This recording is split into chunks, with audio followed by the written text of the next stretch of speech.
Cuts, cuts, cuts. The WWE hasn't seen this many cuts since this guy was around. Well, that's not quite true, but don't let the facts get in the way of a cool story. Time to talk WWE TKO cuts. Time to talk about guests. Even time to talk about my favourite wrestling promotion and more audience participation time. That's all coming up on If You See Kayfabe.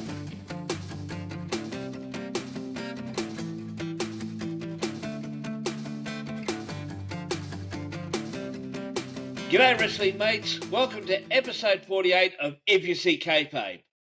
I'm your wrestling mate from down under, I'm Southern Joe. Thank you to all who watched my previous episode, the one with the story of John Cena's last match. Now once again, it's audience participation time. There is always talk about what makes a fan a wrestling purist. Now, I previously stated that I am a 50-plus year wrestling fan. I've seen changes in the presentation from the Spartan but exciting old school wrestling here in Australia through to the birth of WrestleMania and the impending rock and wrestling the WWF brought with it, through to the Monday Night Wars and the big and bright products we have today from WWE and AEW. Now, I love many styles of wrestling matches and many different types of wrestlers. I also support an indie company here in Melbourne, and I reckon I have a more than decent knowledge of wrestling history. But does all this make me a wrestling purist? I'd like to know in the comments section below what you think constitutes a wrestling purist. Now, before we get to the main event, just a couple of things. Firstly, my fave promotion, Alpha Pro Wrestling, have just completed 3 events as this episode is recorded. The Thursday night fights saw a card full of good matches and setups for the weekend cards. Then Saturday had 2 shows. Now, normally, Alpha Energy, which is the free matinee show at noon, that was then followed by the night show at 7 p.m., which is Alpha Pro. This month, however, it was a civil war between Energy and the Alpha Pro nighttime roster. The Saturday show was still a free one at noon, but it was part 1 of a 2-part show. The Saturday night show was an absolute blast, possibly the best card I've seen yet from them. Crackerjack, the Aussie legend, headlined a 5-on-5 Survivor Series style elimination match that decided whether Team Alpha or Team Energy takes control of Alpha Pro Wrestling. Now, Team Energy, the faces that are led by Crackers, won out in a spectacular that had more twists than one of these. The match itself was multi-layered, and it continued, simmered, or started a few different feuds and storylines within the match itself. Add to that, we said goodbye to the career of the escape artist Matty Wild, as he lost his career versus title match to Alpha Energy Cup champion Emilio Crow. Now, Matty has promised to be a guest on an upcoming episode of If You See Kayfabe, as we do a career retrospective and celebrate a great wrestling career and cheer on his ever-growing magic career. Speaking of growing, this growing show of mine, it's a passion project. Now, I find my favourite part of doing this show is when I'm lucky enough to have a new wrestling mate in the form of a guest. So far, I've been very blessed to have interviewed Ken the Dazzler Dunlop, who's an absolute Aussie legend of wrestling, Justin Race, Harley Race's one and only son, Barbara Goodish, who is Bruiser Brody's widow, Mike Quackenbush, ex-WWE trainer, wrestler and co-founder of Chikara Pro. There's also Evan Ginsberg, who I've had on twice. and also his mate and fellow noted wrestling writer, Keith Elliott Greenberg. I've also interviewed Casey Thompson. He's a 20-year veteran who has wrestled many greats for both WWE and WCW. And I've also interviewed Matty Wild, the now former Alpha Pro Wrestling star, who, as I said, also has a full-time gig as a professional magician. Now, I've been politely asking for some more interviews, but I was taken by surprise that one well-known wrestler wanted to charge a fee to be interviewed.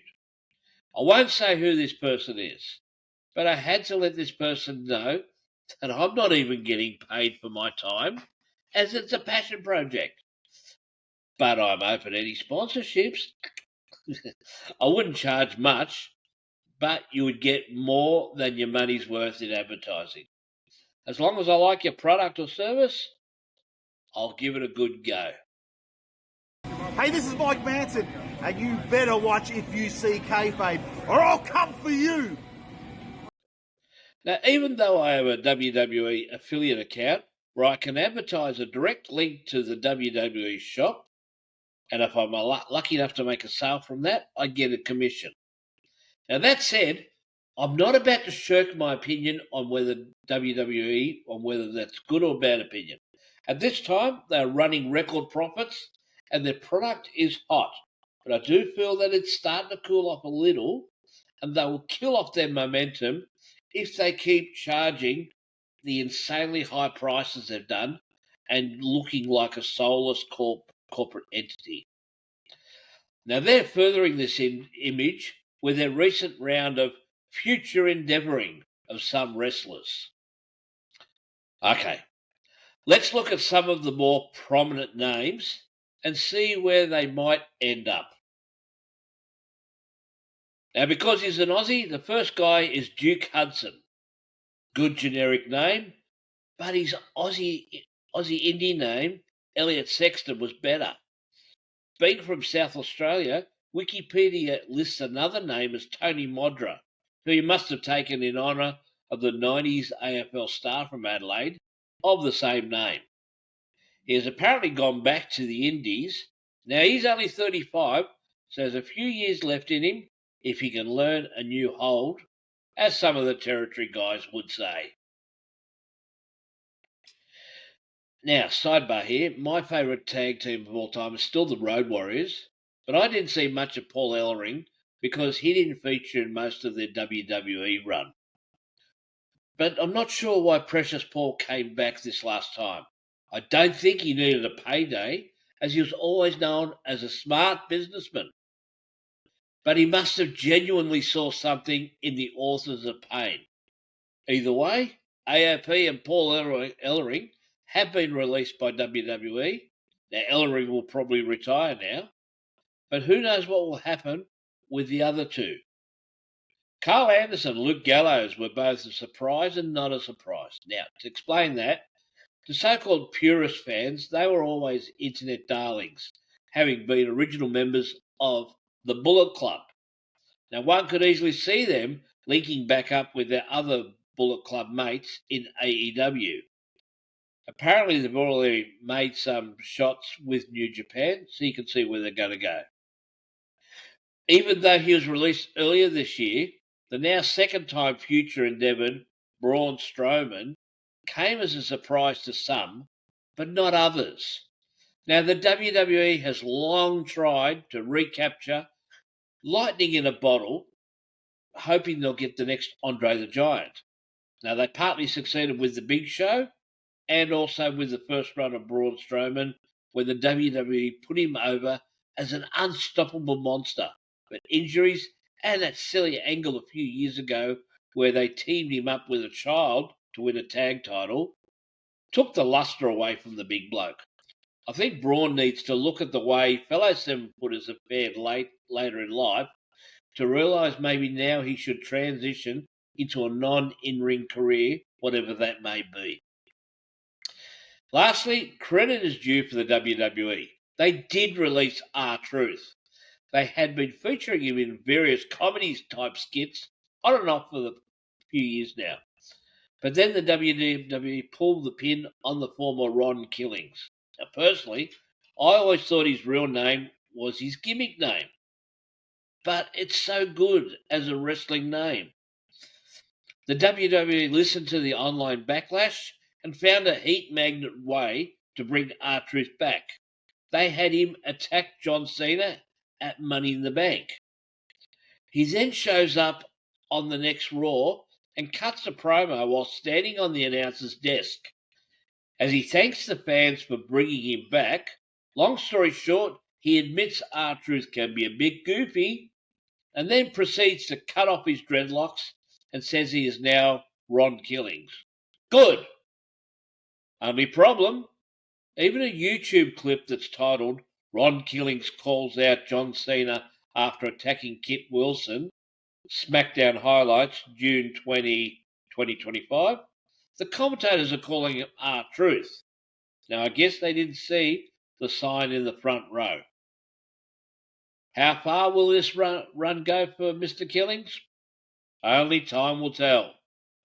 Now remember to like, subscribe, share, and basically do all the things every other YouTube show asks you to do, but do mine first. Till next time, this has been your wrestling mate from down under, Southern Joe. This is Hooroo.